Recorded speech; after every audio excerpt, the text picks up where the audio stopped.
Like 5,000 likes to this video, we will upload more patriotic news. Thank you. Seconds ago, U.S. border raises awareness with this warning. A former United States Marine patrolling the Mexico-Texas border has a disturbing message for all Americans. Think again when you are insulting the people voting for Donald Trump.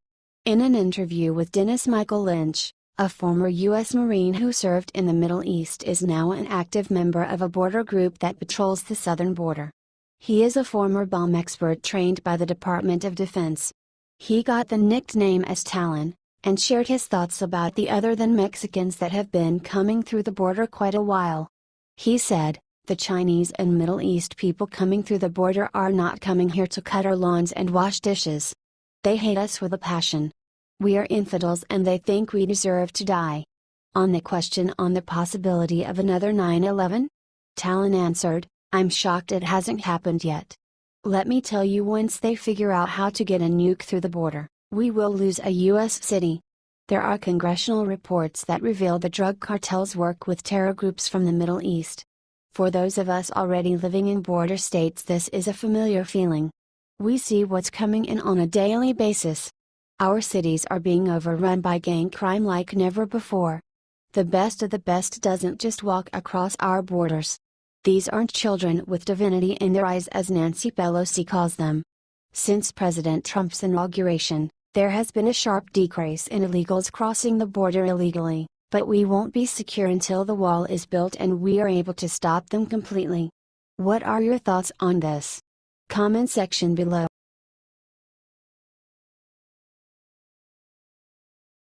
Caught. ABC reporter immediately regrets trying to disgrace Newt Gingrich.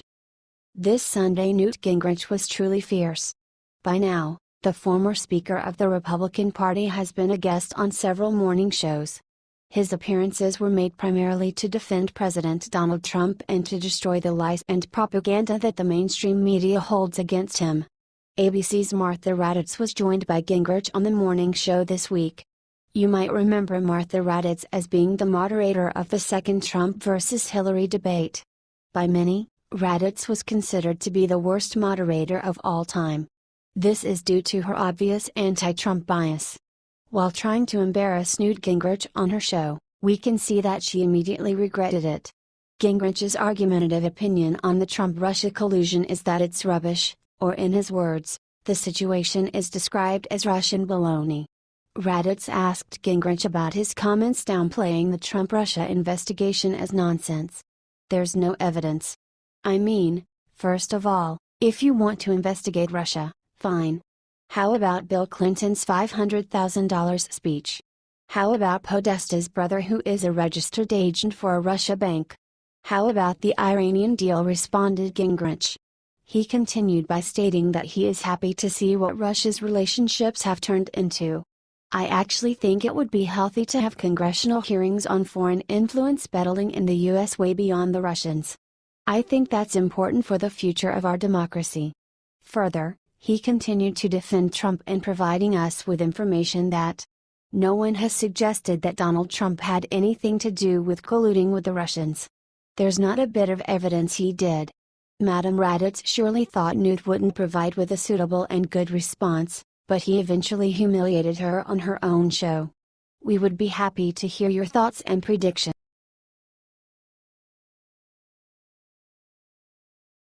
Breaking news: newest revelations will make Special Counsel Mueller resign immediately. We will now show you a list of some remarks about the Special Counsel Robert Mueller when he got appointed to investigate the alleged Trump-Russia connection. John McCain said, "A great choice for a special counsel." Senator Chuck Schumer said, "Exactly the right kind of individual to serve as a special counsel in the Russia investigation." Congressman Darrell Issa said, "Somebody we all trust." Nancy Pelosi said, "A good first step." House Speaker Paul Ryan said, "I welcome his role at Department of Justice." Representative Jason Chaffetz said, "Mueller is a great selection. Impeccable credentials. Should be widely accepted." Mueller was appointed as a special counsel because James Comey was missing courage to stand up and tell the whole truth. Mueller basically got the role of Watergate special counsel John Adore. One objective journalist, Doug Ross, however, has a different point of view about Mueller's appointment. He is very skeptical about this because of the anthrax attack on the Capitol in 2001.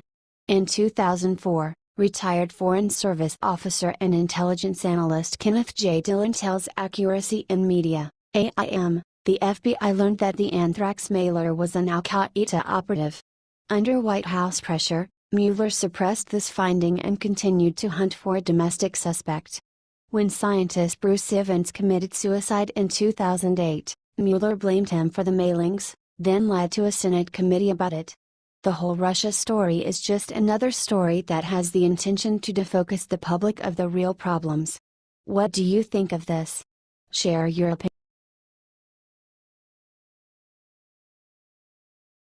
The truth is out. Trump just made this CEOs meet and do something incredible for all of the US citizens. On Monday, our president, Donald Trump, is going to meet with many influential technology CEOs in regards to modernizing the government services at the White House. Some of the CEOs include Amazon CEO Jeff Bezos, Executive Chairman of Alphabet, formerly known as Google, Eric Schmidt, the CEO of Apple Tim Cook, Microsoft CEO Shantanu Narayan, as well as the PayPal co-founder Peter Thiel. These are just some of the many expected attendees. Furthermore, every invited CEO has been requested to bring another high-quality technology expert to contribute to the productivity of the meeting. We think of ourselves as having 320 million customers who are our citizens, and we want them to receive digitally enabled government services that are as good as what they receive in the private sector, said a senior Trump administration official of the gathering. The CEOs and other invited technology experts can brainstorm ideas for the brilliancy of modernizing government services during the meeting that will consist out of 10 workshops over 4 hours. The country's IT infrastructure is one major area and part of the modern society that President Trump will work on improving. He is arguing that a modernized IT system would have a great impact and therefore greatly benefit the American people, as well as save taxpayer dollars. Officially, the government currently spends about $80 billion a year on IT. We think we can save a lot of that by making the infrastructure better and more efficient, is something that the official noted. The government will also put in their best effort into making our IT systems more secure and stable, and thus reduce fraud and protect citizens' data. President Trump is obviously working hard to get these done and provide value to the American people, despite all of this endless Russia investigation drama and other made-up controversies. President Trump knows how to use other entrepreneurs to fix our government's services, first as being a businessman himself, and then as being the president. The media, of course, is never satisfied with the president's efforts, nor is going to report on this or anything positive the president does. We would be happy to hear your thoughts and predictions.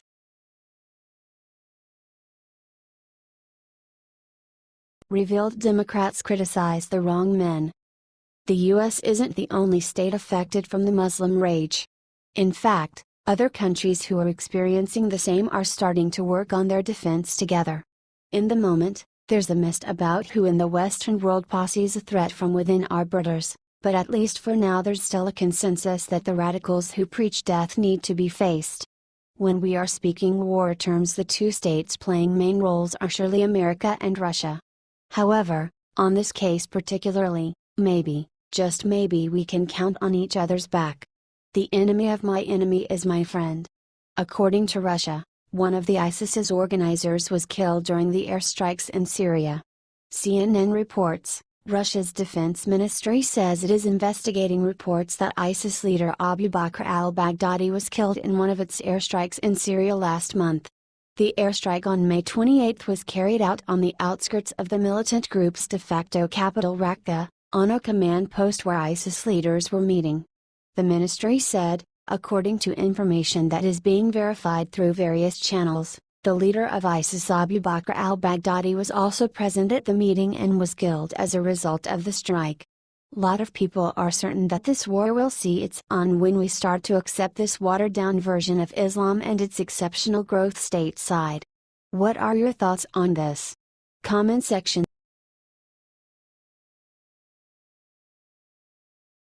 Wow. Obama tax audit exposes millions in offshore accounts stolen from taxpayers. In what may turn out to be one of the most legacy-damaging stories of the last decade, it seems that royalty payments for Obamacare to the sum of $411 million has been paid by the U.S. Treasury to 3 offshore, tax haven, accounts under the name of Barry Soetoro, LCC.